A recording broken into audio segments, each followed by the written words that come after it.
ब्रह्मरूही दक्ष वरदान मांगो। दक्ष ने कहा मां तेरी महिमा सदा हम गाते रहें मां, गाते रहें, ऐसा वरदान दे दो मां कालिका तेरी महिमा सदा गाते रहें मां, गाते रहें, ऐसा वरदान दे दो मां कालिका, मां कालिका ऐसा वरदान दे दो मां कालिका ऐसा वरदान दे दो मां कालिका। आज हम काली मैया का दर्शन करने गए थे। काली कंकालिनी कर कृपा की कोर, कंठ कर दे कोयल की कला ही आधार दे, वाणी ब्रह्मायणी वरदायनी विमल बार बार मां, छंदन के फंदन को कर तू छार छार दे, बिनबत विनोद चरणों में चित है तेरे मां। आप कह रहे थे ना चरणों में स्पर्श करना चाहिए, के बिनबत विनोद चरणों में चित है तेरे मां, शिव पुराण की कथा कहूं मेरी वाणी में सुधार, तेरी महिमा सदा हम गाते रहें मां, गाते रहें, ऐसा वरदान दे दो मां कालिका, मां कालिका तेरी महिमा सदा गाते रहें मां, गाते रहें, ऐसा वरदान दे दो मां कालिका, मां कालिका तेरी महिमा सदा हम गाते रहें मां, गाते रहें, ऐसा वरदान दे दो मां कालिका, मां कालिका। बोलो काली मैया की जय हो, कलकत्ते की काली की जय हो। मां ने कहा दक्ष वरदान मांग क्या चाहता है। दक्ष ने कहा मां मैं अपनी औकात से बाहर जाके मांग रहा हूं।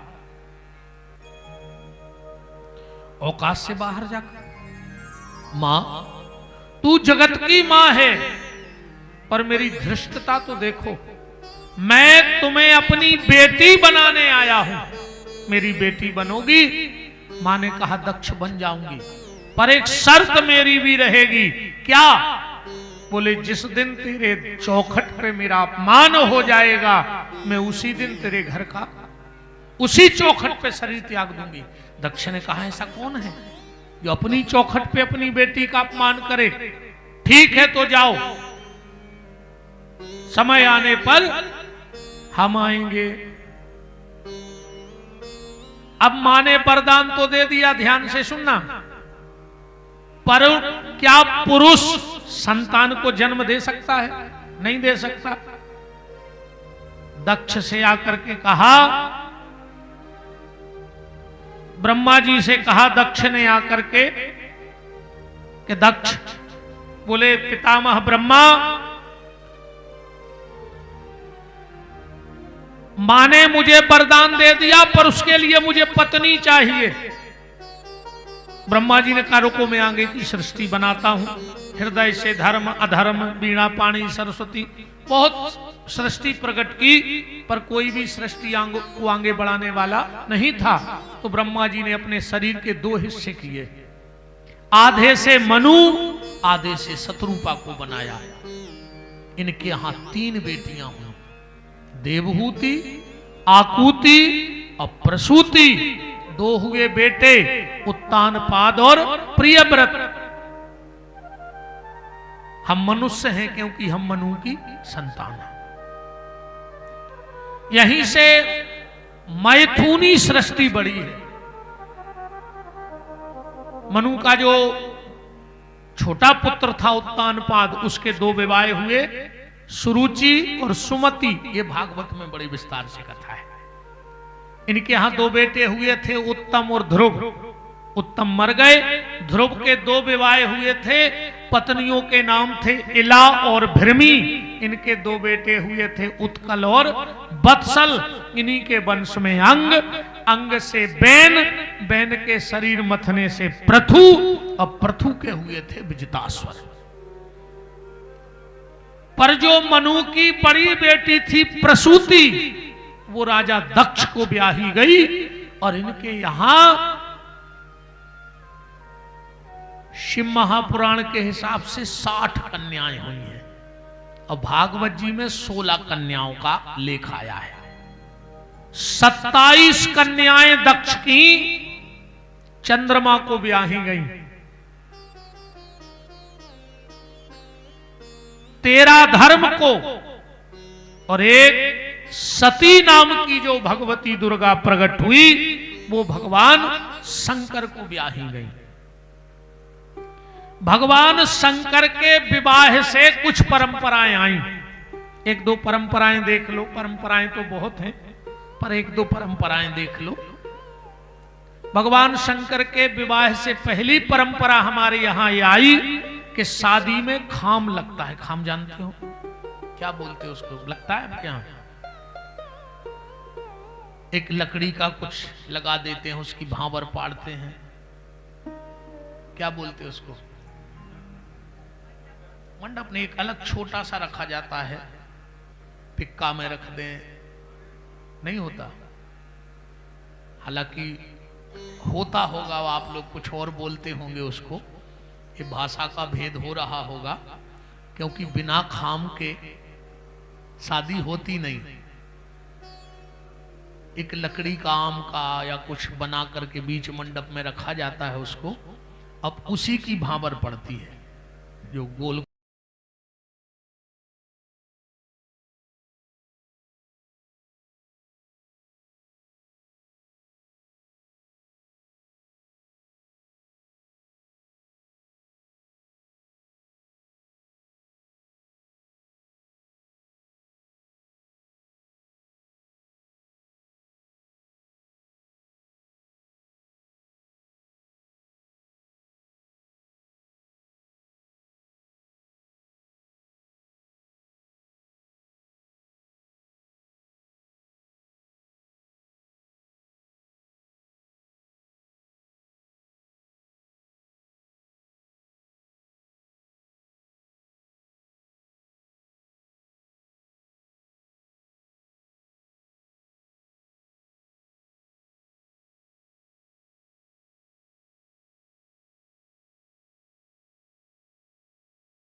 ये भगवान शंकर के विवाह से बनी कि जब भगवान शंकर सती को लेकर लौट रहे थे, ध्यान से सुनना, तो रास्ते में लक्ष्मी जी मिल गई।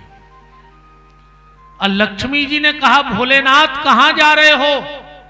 बोले ससुराल से आए हैं, घर जा रहे हैं घरवाली को लेके। लक्ष्मी जी बोली, घरवाली तो मिल गई, पर घर कहां है? ये बारिश का मौसम है, बरगद के वृक्ष के नीचे तुम तो बैठे रहोगे, पर माता जी को क्यों ले जा रहे हो? तो बोले क्या करें? बोले जितने दिन तुम्हारे मकान की व्यवस्था न बन जाए, उतने दिन हमारे घर में रहेंगी माता जी।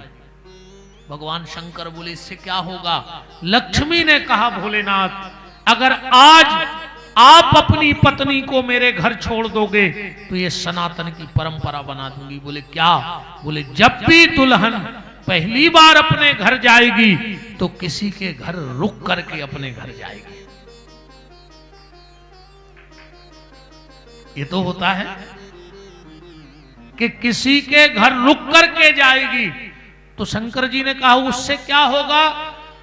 लक्ष्मी ने कहा मैं आपको वचन देती हूं भोलेनाथ, अगर दुल्हन अपने पिता के घर से विदा होकर किसी दूसरे के घर जाके अपने ससुराल जाएगी तो मैं आपको वचन देती हूं उसे छोड़ने में स्वयं जाऊंगी। इसलिए हम जब बहू आती तो क्या कहते? आज हमारी लक्ष्मी आ रही है। कहते हैं हम बहू हमारी लक्ष्मी आई है, क्योंकि उस दिन लक्ष्मी जी आती हैं। और शंकर जी बोले जैसे सीधी चली जाए तो लक्ष्मी बोली उसको मेरी बड़ी बहन छोड़ने जाएगी कुलक्ष्मी। तो ईमानदारी बताओ, जो कुछ गलत वलत शादी करके आजकल वो क्या कहते हैं लव मैरिज,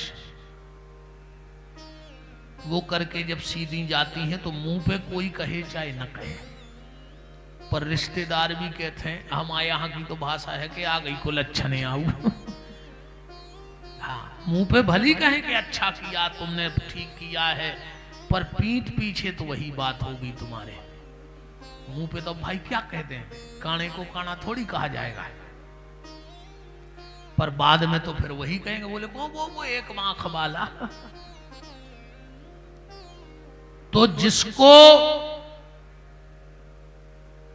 लक्ष्मी छोड़ने जाएगी, ये परंपरा भगवान शंकर के विवाह की है। भगवान शंकर आए, एक दो दिन तो घर में रुके, पर वही किचकिच चालू हो गई। वो तो सब परेशान है, पति पत्नी में तो झगड़ा होता ही है। और आज तो ऐसा भी झगड़ा होता है, एक पति पत्नी झगड़ रहे थे, किराए के मकान में रहते थे दूसरी मंजिल पे, तो धीरे धीरे तो बातें होती नहीं, फिर तो धीरे धीरे बर्तन ही फेंकने लगे घर के बाहर। तो नीचे जो किराए मकान मालिक थे वो गए ऊपर, बोले क्यों बेटा क्यों लड़ रहे हो? तो वो महिला बोली कि दादाजी आप इनको समझाओ। बोले क्या? बोले मैं कह रही हूं कि मैं बेटे को डॉक्टर बनाऊंगी, और ये कह रहे हैं कि मैं बेटे को वकील बनाऊंगा। अब बताओ दादाजी, मेरा ज्यादा अधिकार है, मैं बीमार रहती हूं, मैं चाहती हूं मेरा बेटा डॉक्टर बने। पति बोला वाह कमाई मेरी, पैसा मेरा, डॉक्टर क्यों, वकील बनाऊंगा बहुत बड़ा। दादा बोले चलो ठीक है, उस लड़के को तो बुलाओ, वो क्या बनना चाहता है? बोले अभी हुआ ही नहीं है,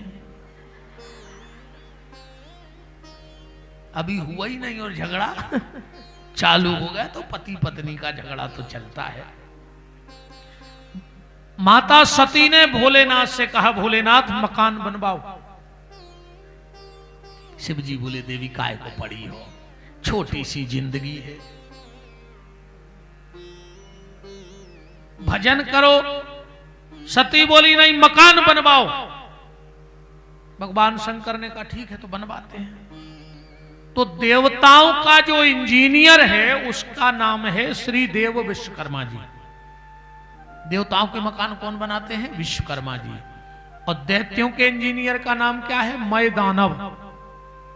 राक्षसों के मकान बनाता है मैदानव, और देवताओं के मकान बनाते हैं श्रीदेव विश्वकर्मा जी। भगवान शंकर ने विश्वकर्मा जी को बुलाया, बोले विश्वकर्मा जी एक अच्छा तैयार बंगला करो, एक नंबर का।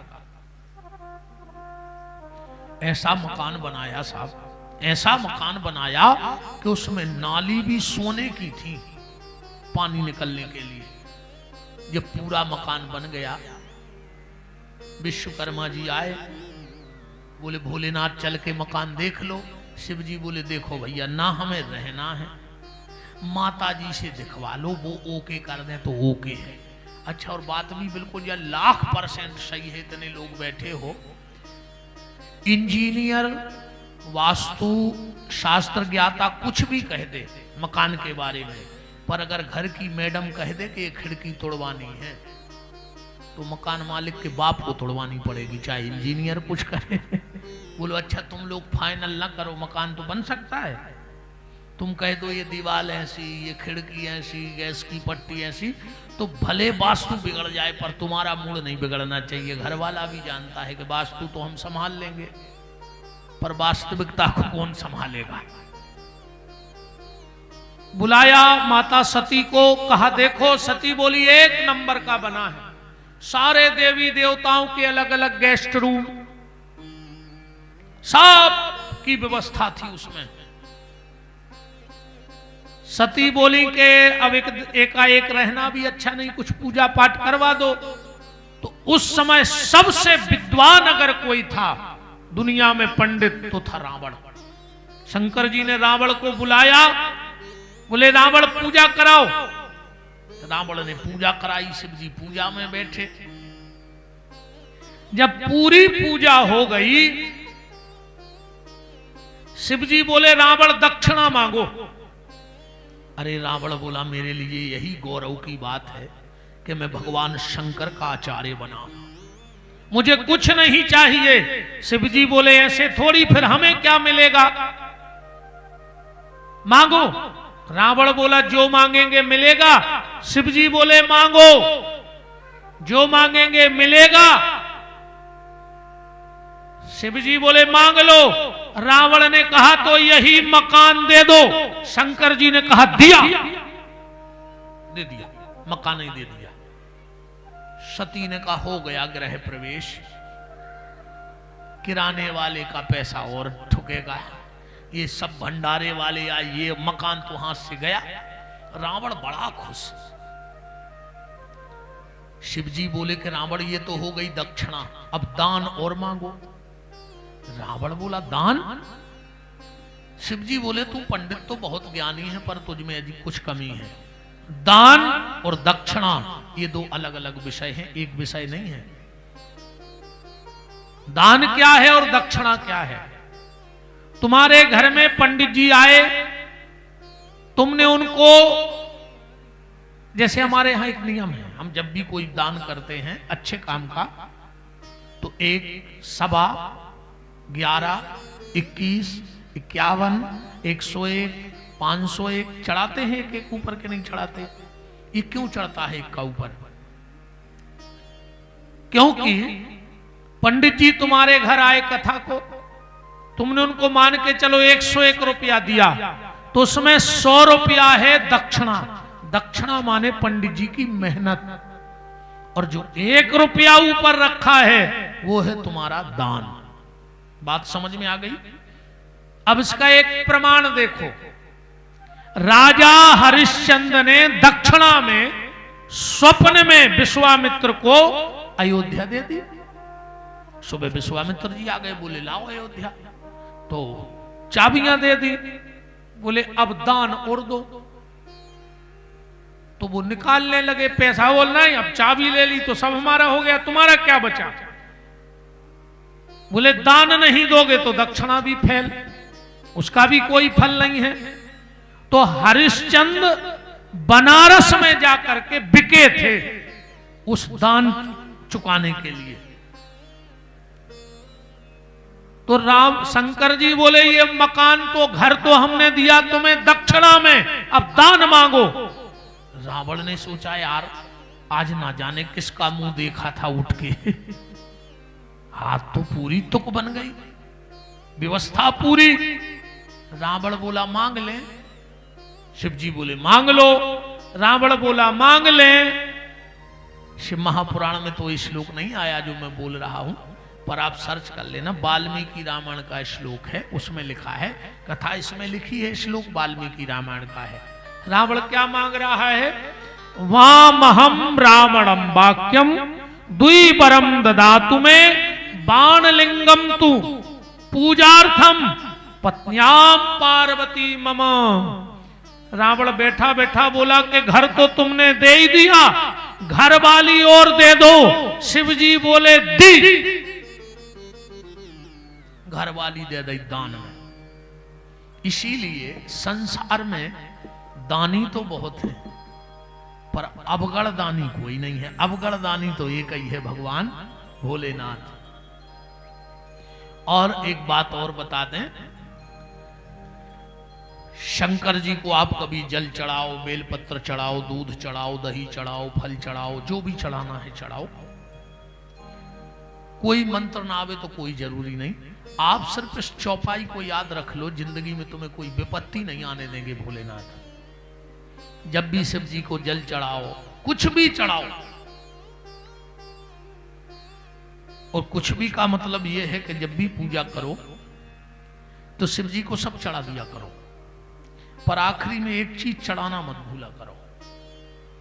क्योंकि देखो, ये बेलपत्री जो भी लाए हो, या कोई केला लाया है, कोई आम लाया है, कोई फूल लाया है, ये तुमने तो बनाया नहीं है, तो इसमें तुम्हारा क्या एहसान है? बताओ क्या एहसान है? केला तुमने बनाया, भगवान ने बनाया, तुमने उठा के यहां रख दिया।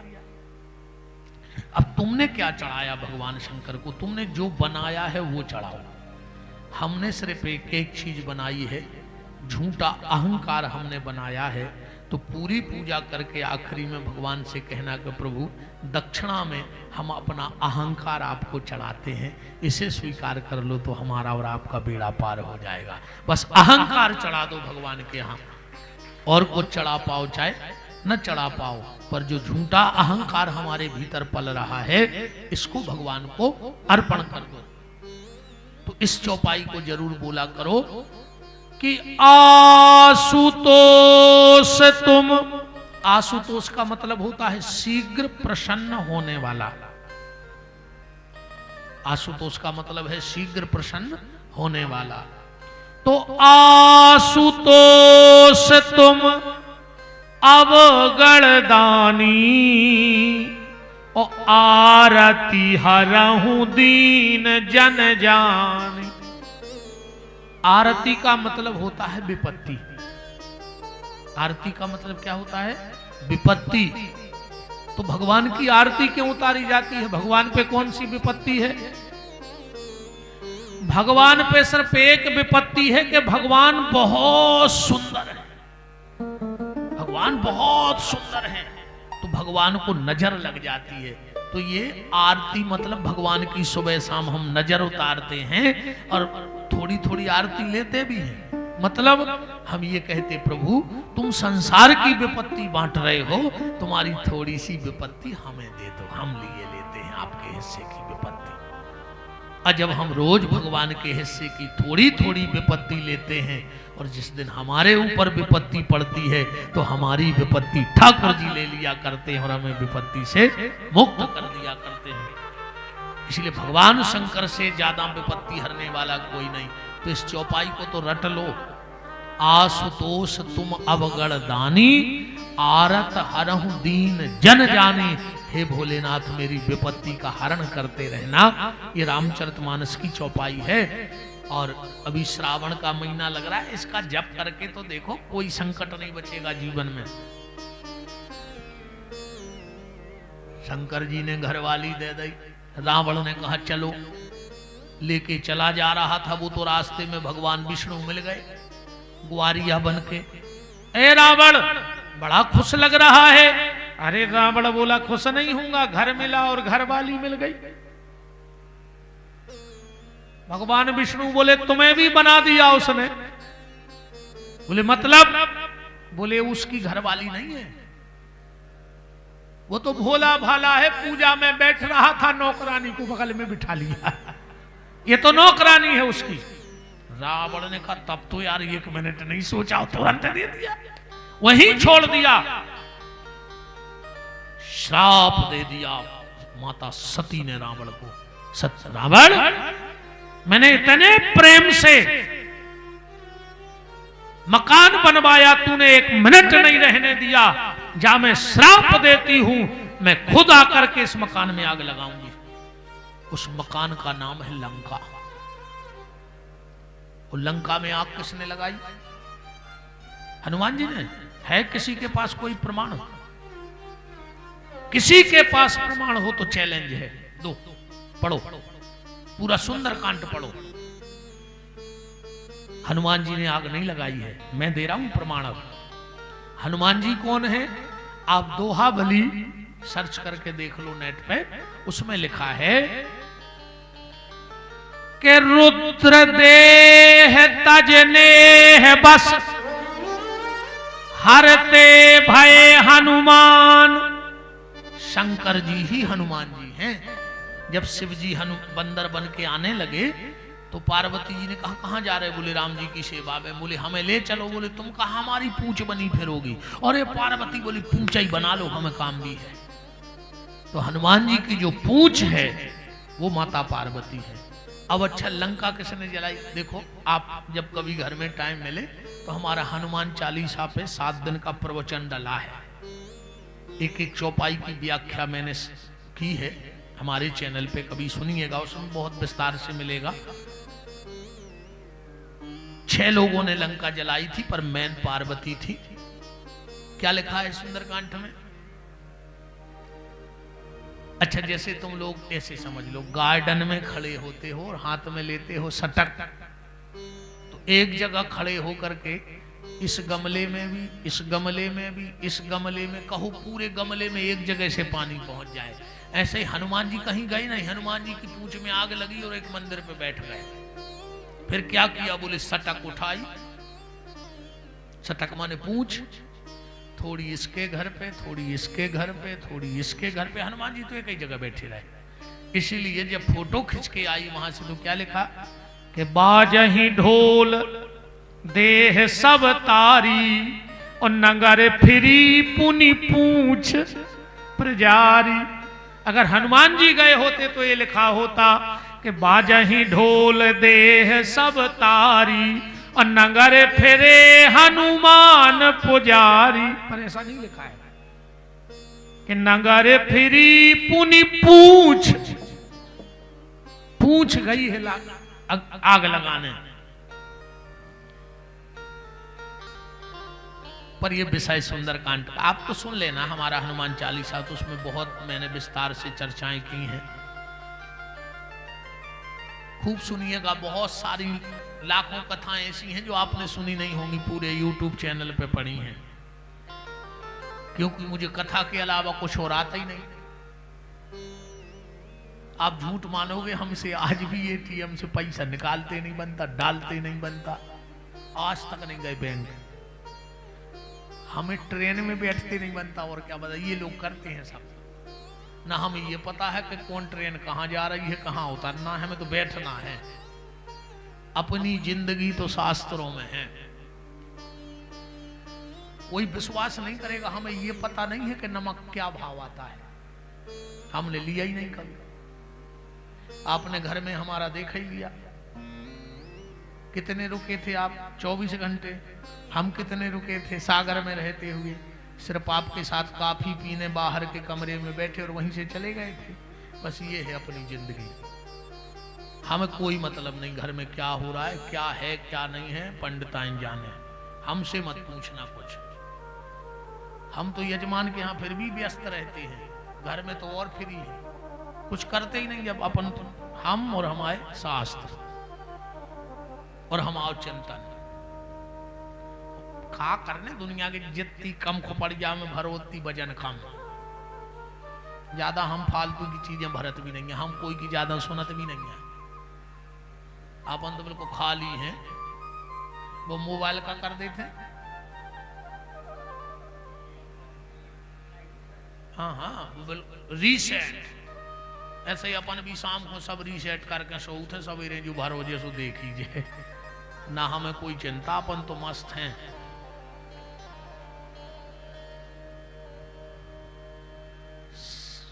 भगवान शंकर कैलाश पे आनंद से रहने लगे। फिर कथा आती है रामायण में, है यही कि रामायण में लिखी है। एक बार भगवान शंकर गए कथा सुनने, सती को साथ में ले गए, अगस्त ऋषि के यहां गए। विस्तार नहीं दे रहा हूं कथा का, सिर्फ कथा का एक क्रम बता रहा हूं। अगस्त ऋषि के आश्रम गए। अगस्त ऋषि ने देखा कि राम कथा बनाने वाला खुद आ रहा है, तो अगस्त जी उठे और शिव जी के पैर पड़ लिए। सती ने सोचा ये क्या कथा करेंगे, तो पहले से हाथ जोड़ रहे, पांव पड़ रहे। नियम तो ऐसा है कि बांचने वाले के सुनने वाला पांव पड़े, और यहां पार्वती सती ने सोचा ये कथा नहीं कर पाएंगे, पर बैठ गई। अगस्त जी ने आंख बंद की स्तुति करने के लिए। शिव जी ने बैठे बैठे विचार किया, यार कि जल्दी जल्दी में आ गए और कुछ चढ़ोतरी को लाए नहीं। वो कथा का नियम है, कथा सुनो तो बांचने वाले को कुछ दो। अब शिव जी ने सोचा यार मैं तो कुछ लाया नहीं, और नियम है, क्या करूं क्या करूं। तो शिव जी ने सोचा नुकसान फायदा तो लगा ही रहता है। शिव जी ने एक चैन उतारी गले की और व्यास पीठ पे चढ़ा दी। अब शिव जी की चैन साधारण चैन तो है नहीं, तोला 2 तोला की तो होती नहीं। शिव जी की चैन ऐसी है कि जिसके घर में आ जाए तो पूरा घर बेचैन हो जाए। ब्लैक गोल्ड, काला सोना। शिव जी की चैन 5-7 हाथ की होती है, बिल्कुल काली, ये मोटी। इतनी खतरनाक चैन है कि अगर इस बिल्डिंग में एक निकल आए तो जो बिल्कुल नहीं चलते ना तुम लोग, वो भी सबसे पहले नीचे पहुंच जाओगे। जिनके घुटनों में बहुत तकलीफ है ना, हाँ, कुछ लोग तो इसलिए घर में बैठे रहते कि घुटनों का बहाना नहीं लगे तो बहू कहेगी मम्मी सब्जी काट दो तो बोले क्या करें, बड़ी तकलीफ है अब तो। पर अगर शिव जी की एक चैन आ जाए तो बिना लिफ्ट के नीचे पहुंच जाओगे 5 जीने उतर के अभी। हाँ, फिर लिफ्ट की जरूरत नहीं पड़ेगी। शिव जी की चैन सीधी हो गई व्यास गद्दी पे। अब अगस्त जी तो आंख बंद करे थे। जैसे ही आंख खोली, ईमानदारी बताओ, जैसे हम भी आके स्तुति करते हैं और अचानक सांप निकल आए यहां, क्या हो गई? हम जैसे को तो अटैक आ जाएगा। अगस्त जी को पसीना आने लगा। बोले भोलेनाथ ये क्या है? बोले चढ़ोतरी दक्षिणा। अगस्त जी बोले कथा हुई नहीं। और अरे शिव जी बोले देखो हमने पहले इसलिए चढ़ा दिया दक्षिणा के बाद में अगर भूल गए जल्दी जल्दी में तो पहले अपना काम कर दो, जब तक अच्छी कथा होगी फिर उठ के चले जाएंगे। तो अगस्त जी बोले एक काम करो, जब कथा नहीं हुई और दक्षिणा चढ़ गई तो कथा बाद में होगी, प्रसाद भी बट जाने दो। बोले कैसे? तो चमीटा रखा था उसमें फंसाया सांप और शंकर जी की तरफ फेंक दिया। बोले क्यों? बोले ये भागवत जी की प्रसादी है, घर में ले जाई जाती है वापस, चढ़ी चढ़ाई प्रसादी है। मैं रामायण की चौपाइयों से कथा को पूरा किए देता हूं कि एक बार त्रेता युग माही, एक बार त्रेता युग माही, शंभु गए कुंभज सिपाही, शंभु गए कुंभज सिपाही, संग सती जग जननी भवानी, संग सती जग जननी भवानी, पूजे ऋषि अखिलेश्वर ज्ञानी, पूजे ऋषि अखिलेश्वर ज्ञानी, राम कथा मुनि बरज बखानी, राम कथा मुनि बरज बखानी, सुनी महेश परम सुख मानी, सुनी महेश परम सुख मानी, ऋषि पूछी हरि भगत सुहाई, कही शंभु अधिकारी पाई, पूजी हरि भगत सुहाई, कहे शंभु अधिकारी पाई, हृदय विचारत जात शिव के विधि दर्शन हो, तेहि अवसर भंजन महि भारा, प्रभु रघुवंश लीने अवतारा, अस कही चले मनोज नसावल, अस कही चले मनोज नसावल। उसी समय राम जी का अवतार हुआ था और सती को मोह हो गया और राम जी की परीक्षा लेना चाहा।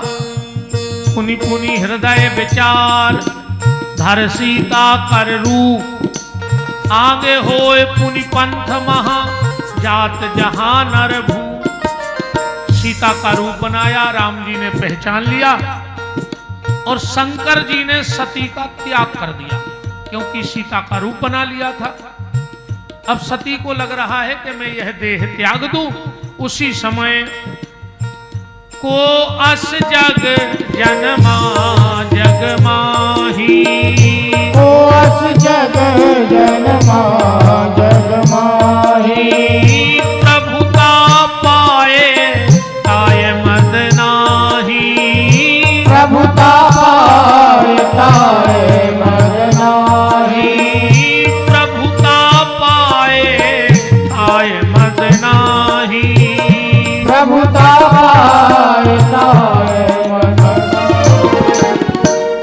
दक्ष ने यज्ञ किया, सबको बुलाया, पर सती को नहीं बुलाया और शंकर को।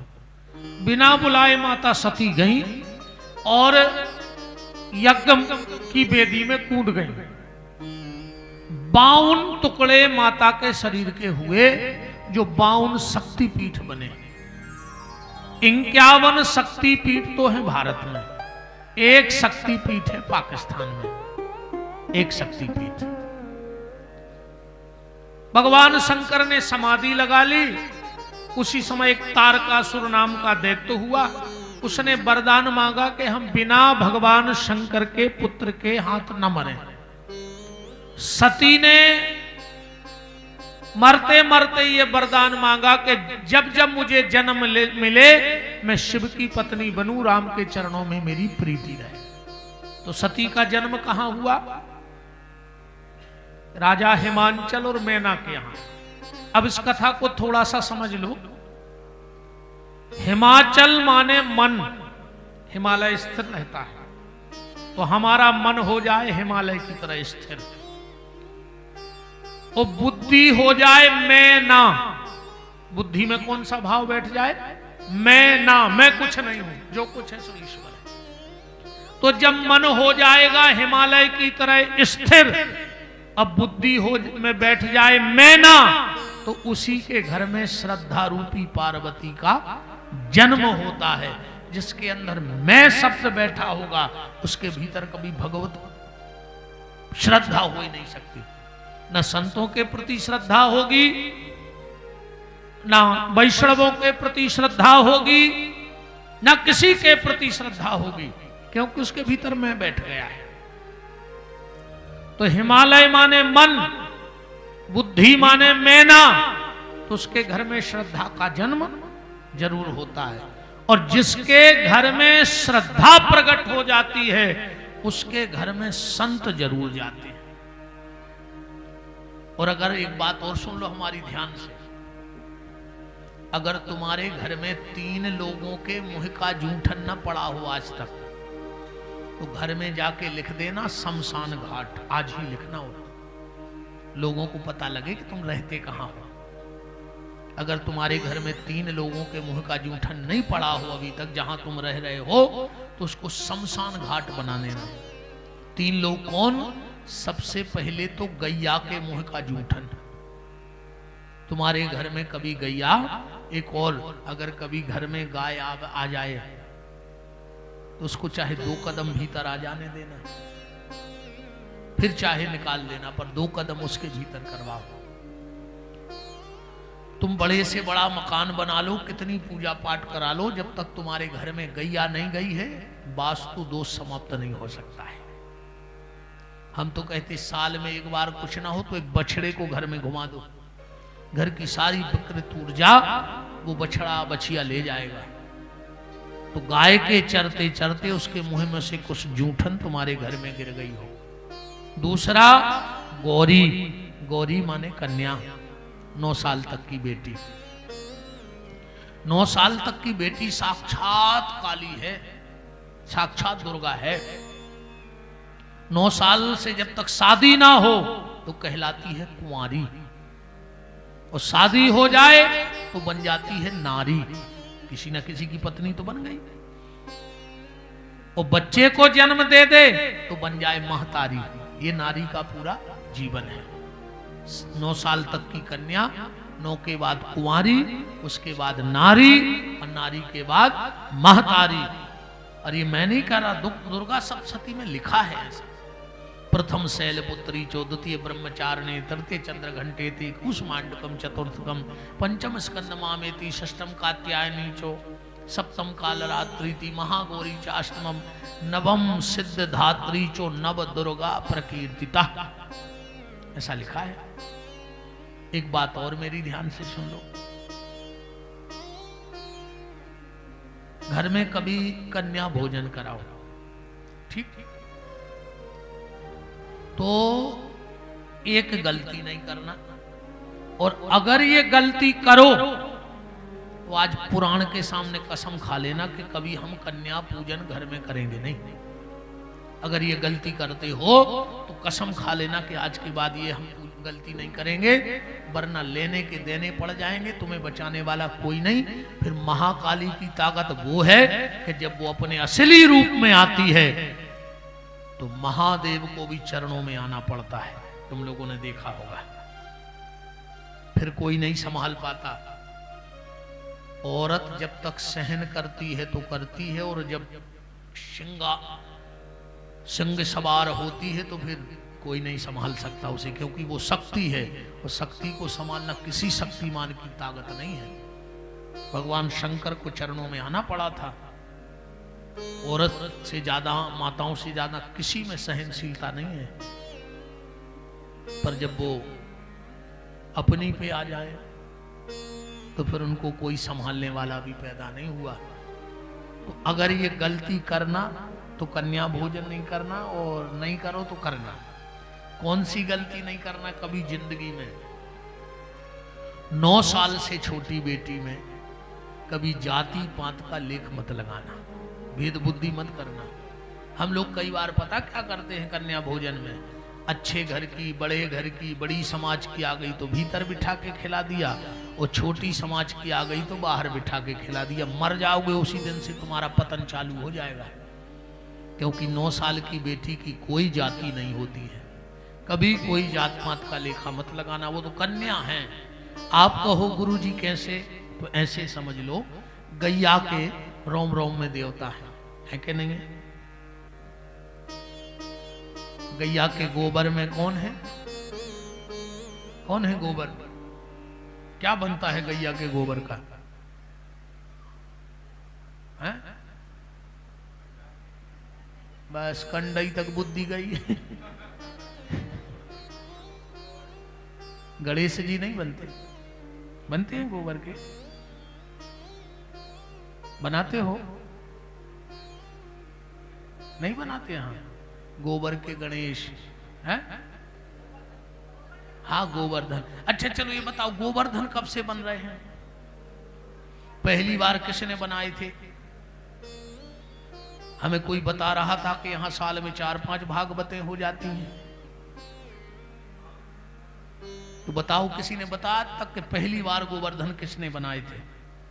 जो पूरी दुनिया में गैया के गोवर्धन बनते बांके बिहारी, किसने बनाए थे पहली बार? हाथ उठा के बता दो तो हम समझ जाएंगे।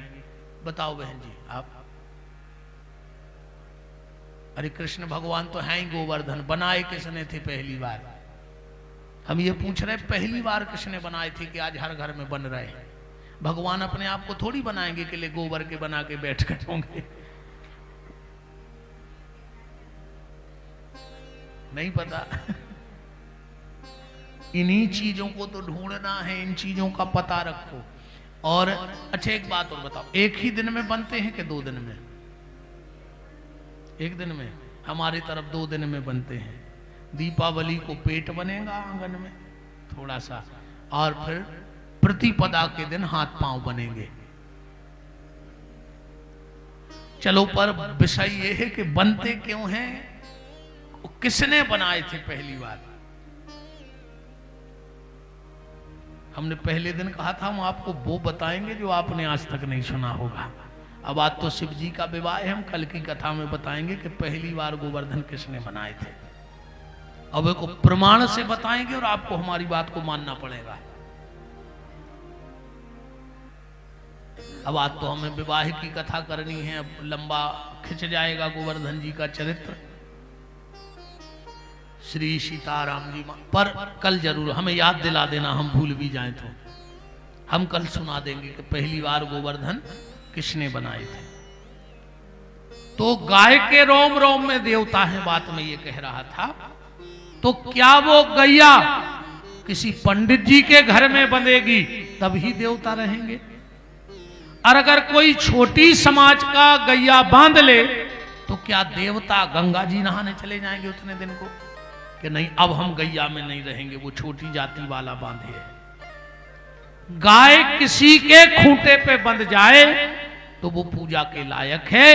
ऐसे 9 साल तक की बिटिया किसी भी समाज में हो वो पूजा के लायक है, इसलिए उसमें भेद बुद्धि मत करना, बस मैं ये कहना चाहता हूं। बात चल रही थी 3 लोगों के मुंह का जूठन। पहला गैया, दूसरा गौरी और तीसरा कोई साधु ब्राह्मण के मुंह का जूठन तुम्हारे घर में जरूर गिरे। अच्छा देखो, हम साधुओं को भोजन क्यों कराते हैं? हम इसलिए भोजन कराते हैं, ध्यान से सुनना, जितनी देर तुम्हारा भोजन उनके शरीर में रहेगा और वो जितना भजन करेंगे तो वो आधा भजन उसका होगा जिसका भोजन शरीर में है। बात समझ में आई? इसलिए देखो, हम तो उतना भजन कर नहीं पाते, गृहस्थी हैं। अब महात्माओं को कुछ काम नहीं, बैठे बैठे माला करेंगे, माला नहीं करेंगे तो कोई शास्त्र पढ़ेंगे, कर तो भगवान का ही काम रहे, सोचेंगे भी तो कथई की सोचेंगे, जाएंगे तो अच्छी जगह ही जाएंगे। अब भाई तुम हमसे कहो कि शराब के ठेके पे जाओ तो हम थोड़ी ना जाएंगे वहां। हम यहाँ घूमने भी जाएंगे तो कोई होटल थोड़ी घूमेंगे, हम तो कहेंगे भाई ये तीर्थ दिखा दो, गंगा जी का घाट दिखा दो, क्योंकि भाई हमारा जैसा स्वभाव हमें वैसी जगह अच्छी लगती है। तो साधु को, ब्राह्मण को भोजन का फल ये है कि जितनी देर तुम्हारा भोजन उसके पेट में है, वो जितना भजन कर रहा है वो आधा भजन तुम्हारा है, उसका पुण्य का प्रभाव तुम्हारा रहेगा। इसलिए तो घर में साधु ब्राह्मण के मुंह का जूठन भी गिरना चाहिए। बात क्या चल रही थी? जब मन हो जाए हिमालय, बुद्धि हो जाए मैना, तो उसके घर में श्रद्धा रूपी पार्वती का जन्म होता है। पार्वती श्रद्धा है। रामचरितमानस का दूसरा श्लोक पढ़ लेना, उसमें पार्वती जी को श्रद्धा कहा गया है। पढ़ो दूसरा श्लोक। भवानी शंकरौ वंदे श्रद्धा विश्वास रूपिणौ। तो उसके घर में श्रद्धा होती हो, जिसके घर में श्रद्धा होती है उसके घर में संत जरूर आते हैं। पार्वती का जन्म हुआ, वो तुरंत देव ऋषि नारद आ गए। राजा हिमांचल महारानी मैना ने बेटी का हाथ दिखवाया और नारद जी ने कह दिया कि इसकी हाथ में तो बड़ी जटिल रेखा है, इसका पति कैसा होगा? बोले कैसा? जोगी, जटिल, अकाम मन, नगन, अमंगल भेष, यह स्वामी अस कहे मिले, परिहस्त महरेक। इसके हाथ में ऐसा पति है जो नग हो जाए, वो भी तो जेल में ही रह रहा है। जेल के डॉक्टर से विवाह हो जाए, जेल के किसी ठेकेदार से विवाह हो जाए, वो भी तो जेल में है। तो नारद जी ने कह दिया, जो तप करे कुमार तुम्हारी, तो भावई मेट सकत त्रिपुरारी। अगर बेटियां भजन तपस्या करें तो अपने प्रारब्ध को मेट सकती हैं। पार्वती गई, शिव अभिषेक करने लगी। देखो एक बात और सुन लो, शिव अभिषेक और शिवार्चन ये 2 अलग अलग विषय हैं। शिव अभिषेक और शिवार्चन एक नहीं है। अर्चन अलग है और अभिषेक अलग है। अभिषेक किसे कहते हैं? दूध, दही, घी, शहद चढ़ा करके और जल की धार निरंतर भगवान शंकर पे चलती रहे, उसको कहते हैं अभिषेक। वो अर्चन क्या है? अभिषेक होता है अकेले भगवान शंकर का, पर अर्चन सबका होता है। दुर्गार्चन भी है, हनुमतार्चन भी है, रामार्चन भी है, कृष्णार्चन भी है, शिवार्चन भी है, गणेशार्चन भी है। और करना कैसे चाहिए? अर्चन ऐसे होता है, मान के चलो हमें भगवान कृष्ण का अर्चन करना है, या अभी श्रावण का महीना लग रहा है, पूरे महीने हमारे घर में अर्चन चलेगा। अभिषेक सुबह होगा, अर्चन शाम को होगा। तो अर्चन क्या है? अर्चन सब देवी देवताओं का होता है। जैसे भगवान शंकर की पिंडी रख लो और 1000 चीज, कुछ भी 1000 से कम ना हो चाहे ज्यादा हो जाए, सामने पिंडी रख लो या